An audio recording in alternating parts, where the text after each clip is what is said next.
प्यारे बच्चों नमस्कार। न्यूमेरिकल एनालिसिस के लेक्चर में आप सभी का बहुत बहुत स्वागत है। आज हम missing term of finite difference find कि अगर कोई टर्म्स दिया हो, डेटा दिया हो, उसमें अगर कोई टर्म्स मिसिंग हो तो कैसे फाइंड आउट करेंगे। तो estimate missing terms of following data, but आज हम 2 मिसिंग टर्म्स को फाइंड करने वाले हैं। इससे पहले 1 मिसिंग टर्म के कंसेप्ट को समझा था। आज 2 मिसिंग टर्म के कंसेप्ट को 2 मिसिंग टर्म्स के प्रॉब्लम को हम कैसे बेसिकली फाइंड आउट करते हैं और क्या स्मार्ट तरीका होता है। इसके 2 तरीके होते हैं स्टूडेंट। जनरली हम एक्सपोनेंशियल जो शिफ्टिंग ऑपरेटर ई का यूज करके भी कर सकते हैं, और डायरेक्ट फॉरवर्ड डिफरेंस टेबल है, उस टेबल का यूज करके भी हम मिसिंग टर्म को फाइंड आउट कर सकते हैं। उसी को समझने का हमको यहाँ पे प्रयास करना है। आइए देखते हैं, स्टार्ट करते हैं। वीडियो हेल्पफुल हो अपने दोस्तों में जरूर शेयर करें। चलिए शुरू किया जाए। देखिए प्यारे बच्चों, क्या है कह रहा है कि estimate the missing terms of the following data. तो पहले तो आपको ये पता हो कि अब हमको इसके लिए करना क्या हो। यदि आपके पास n डेटा हो तो अगर 2 मिसिंग टर्म्स है, यहाँ पे देखिए 2 मिसिंग टर्म्स है, तो जनरली हम a और b कंसिडर कर लेंगे। सिंपली याद रखना है आपको, फॉर 2 मिसिंग टर्म्स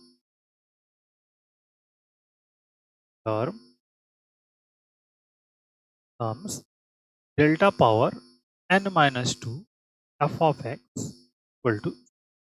इस रूल्स को याद रखिए आप, बस बेसिक फंडामेंटल यही है कि अगर 2 टर्म मिसिंग हो तो जितने टोटल नंबर टर्म्स हो उसमें से जितना 2 टर्म मिसिंग हो, तो जैसे यहाँ पे 2 टर्म मिसिंग है, तो हमने क्या किया n-2 कर दिया। 1 मिसिंग होगा तो n-1।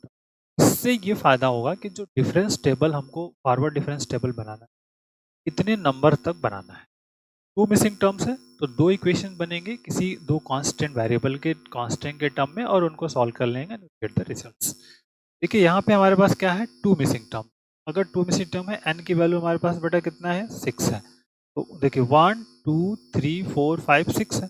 अब n-2 करना है, मतलब आपको क्या है, delta power 6-2 f of x equal to 0।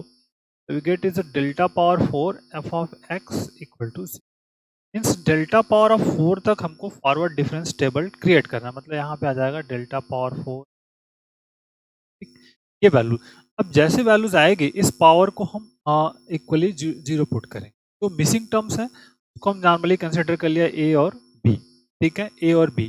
देखिए यहाँ पर था तो इस वाले पार्ट को यहाँ पर ए कंसिडर करेंगे, यहाँ वाले पार्ट पे बी कंसिडर कर लेंगे, और फिर इसको टेबल अब क्रिएट करना है, स्टार्ट करेंगे आप। फॉरवर्ड डिफरेंस टेबल कैसे बनाया जाता है ये सबको पता है आपको। इस बिलो वाली से क्वांटिटी से ऊपर माइनस करना, मतलब इस पॉइंट से 10-6 कर देना है, तो क्या आ जाएगा, 4 आ जाएगा। ठीक है, पहला कंसेप्ट समझ में आ गया। जो नेक्स्ट क्वांटिटीज है उसमें से हमेशा आपको लोएस्ट क्वांटिटी को माइनस करना है। ये आपको कंसेप्ट याद रखना है। नेक्स्ट में से प्रीवियस को माइनस करना है, नेक्स्ट में से प्रीवियस को माइनस करना है। इस पॉइंट को, इस लॉजिक को आपको रिमेंबर रखना है, और यही लॉजिक आपको आगे लेके जाएगा और आपका क्वेश्चन बहुत ही आसानी वे में, इजी वे में सॉल्व करने के लिए मदद करेगा। ठीक है, देखिए कितना आसान सा कंसेप्ट है, बट इस प्रोसेस को आपको 1 by 1 step by step follow करना है। कहीं भी मिसिंग कर दिया अगर एक भी ना, फिर चौपट हो जाएगा आपका। तो इसको पॉइंट्स को बहुत बारीक से सब्ट्रैक्शन ध्यान रखिए।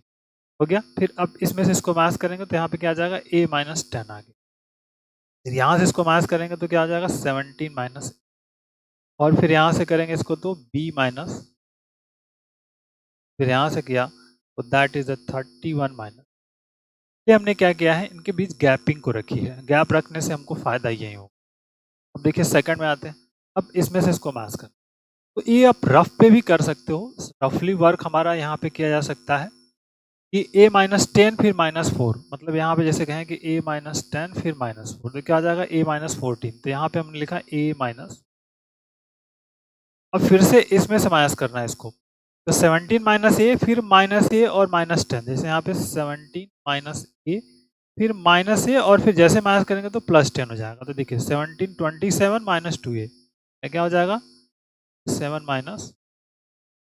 ओके, और फिर से इस वाले की बात आएगी तो यहाँ पे क्या होगा, b-17, ओके, फिर -17 और प्लस ए हो जाएगा। जैसे माइनस करने पर साइन चेंज हो जाएगा, तो देखिए b प्लस ए प्लस बी -34, मतलब यहाँ पे आ जाएगा a प्लस बी और माइनस। ठीक है बेटा, अब इस वाले से फिर से इसको माइनस करना है। अब देखिए यहाँ से आएगा तो 13 ये करेंगे तो ये प्लस हो जाएगा, तो 17, 31 प्लस 17 का जाएगा 48 हो गया, ठीक। और -2b, ये वाला कंसेप्ट यहाँ से पॉइंट आउट खत्म हो गया। इसको मैं यहाँ से इरेज कर देता हूँ। ये जो रफ वाला कार है, आप रफ पे इसको वर्कआउट में ले सकते हैं। नेक्स्ट में आइए, क्यूब में अब हमको करना है।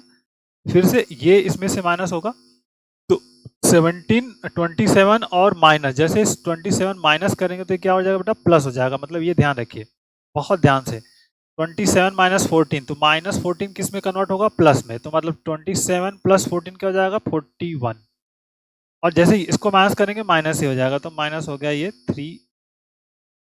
फिर इस वाले की बात करिए, अब इसमें से इसको माइनस करना है, इस वाले पार्ट को। तो a प्लस बी है, -2a किस में कन्वर्ट हो जाएगा, +2a में कन्वर्ट होगा। तो यहाँ हो जाएगा 3a प्लस बी आ जाएगा। और -34 और -27, तो -34 और -27, तो 7 4 11 और 3 2 5 1 6, 61 -61 हो जाए, ठीक। अब फिर से इसमें से इसको माइनस करना है, तो 48 प्लस 34 हो जाएगा, तो 8 4 12 हो गया। यहाँ पे बहुत बारीक से करिए, 8 4 12, ठीक, 4 3 7 1 82 हो गया, ठीक। 82 और माइनस जिसे करेंगे तो -3 भी होगा, माइनस ए होगा, -a -3b, ठीक। ये पॉइंट्स आप बन गया। अब लास्ट जो फोर्थ वाला है तो भी हमको देखना है, ये फिर से यहाँ से हटा दीजिए अभी इसको। अब देखते हैं फोर्थ वाले में, डेल्टा पावर ऑफ 4 को जो देखना है आपको, इसमें से इसको मैच करना है। बहुत ध्यान से सिस्टम को फॉलो करते हुए देखिए, 3a प्लस बी, माइनस जैसे करेंगे तो ये वाला जो 3a प्लस हो जाएगा, मतलब यहाँ पे हो जाएगा 6a प्लस बी, -61 -41 कितना हो जाएगा, 112 हो गया। और फिर 6 4 10, मतलब -102 हो गया, ठीक, 102 हो जाएगा। अब फिर से इस वाले में से इसको मैच करना है, तो पहले ये जाएगा तो 82 प्लस 61 हो जाएगा, तो 82 प्लस 61 मतलब 213 हो जाएगा।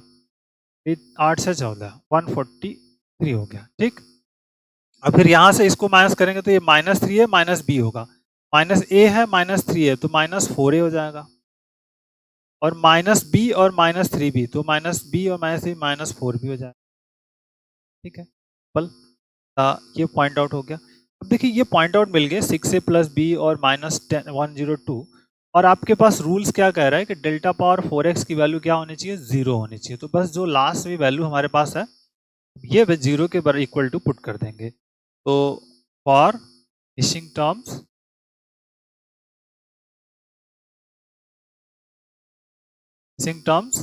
तो ये हो जाएगा delta power 4 f of x equal to 0। Delta power 4 f of x equal to 0, तो पहला हो गया आपका 6a plus B -102 equal to 0। यहाँ से 6a plus B equal to क्या आ जाएगा बेटा, 102। This equation number 1। यहाँ से 143 -4a और -4b इक्वल टू 0। अब इसी को हमको सिंप्लीफिकेशन करना। देखिए ये हो जाएगा आपका 4a plus 4b equal to हो जाएगा 143। इस इक्वेशन नंबर 2 सबको इधर लेके चले जाएंगे।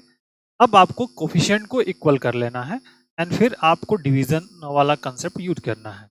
तो कोफिशिएंट इक्वल करके कर सकते हैं, जैसे यहाँ पे b का देखिए कोफिशिएंट इक्वल्स नहीं है, तो 1 इंटू इक्वेशन 1 इंटू 4 कर लीजिए। एलिमिनेशन प्रोसेस जो होता है, एलिमिनेट करने वाला जो तरीका होता है कक्षा 10 क्लास 10th में जो हम लोग पढ़ते हैं, उसी को यहाँ पे बेसिकली फॉलो करके you can simplify this. Okay, देखिए जैसे यहाँ मल्टीपल कर देंगे बेटा, तो यहाँ क्या हो जाएगा, 24a हो जाएगा। और फिर 24a हो गया, यहाँ से देखिए और फिर इसमें करेंगे तो +4b इक्वल टू, इसको मल्टीपल कर देंगे तो 4 2 जा 8, 0 4 1 जा 4 4, और इक्वेशन नंबर 3 होगी। अब आप क्या करना है, सिंपल 2 - 3 कर इक्वेशन 2, जैसे माइनस करेंगे तो ये माइनस और ये फिर टोटल माइनस, तो 24 और यहाँ 4a है, तो ये दोनों हो जाएगा -20a हो जाएगा, -20। और इधर से जैसे ही माइनस करेंगे तो 8 में से 5 चला गया, 3 5 3 गया 5, ठीक है। 408 -143, ऐसे लिख लीजिए, 408 145 6, यहाँ पे 3, तो 3 में से 1 गया 2, 265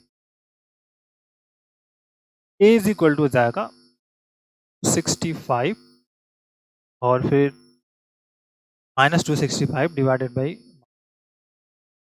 265 बटे में 20 पल ए इज इक्वल टू मिल गया आपका 13.25 ए इक्वल टू क्या मिलेगा 13.25 ठीक है ये मिल गया। अब ए की वैल्यूज आप कहीं भी रख दीजिए किसी एक इक्वेशन में चाहे ए एंड बी इन बड़ी इक्वेशंस में रख दीजिए then we get the answer. तो putting the value of A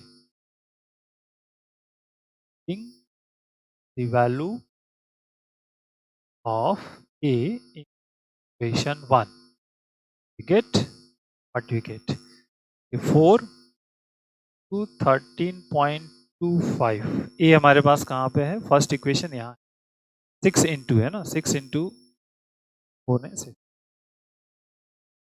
into plus b equal to 102 और b इक्वल टू 102 माइनस इसको मल्टीपल कर दीजिए 6 5 जा 30 और 6 2 जा 10 और 6 2 जा 12 और 3 15 ठीक है 6 2 जा 12 6 5 जा 30 6 2 जा 12 और फिर 3 15 हो गया 5 कैरी 0 और कैरी 1 6 3 जा 18 और एक 19 6 1 जा 6 और फिर एक 17 पॉइंट समथिंग से 10 और फिर 79.50 तो यहाँ पे पल 0 0 0 हो जाएगा तो 0 5 यहाँ 12 11 हो जाएगा 11 में से क्या 9 2 यहाँ 9 में से 1 गया 2 तो 22.50 तो बी की वैल्यू हो जाएगी 0.50।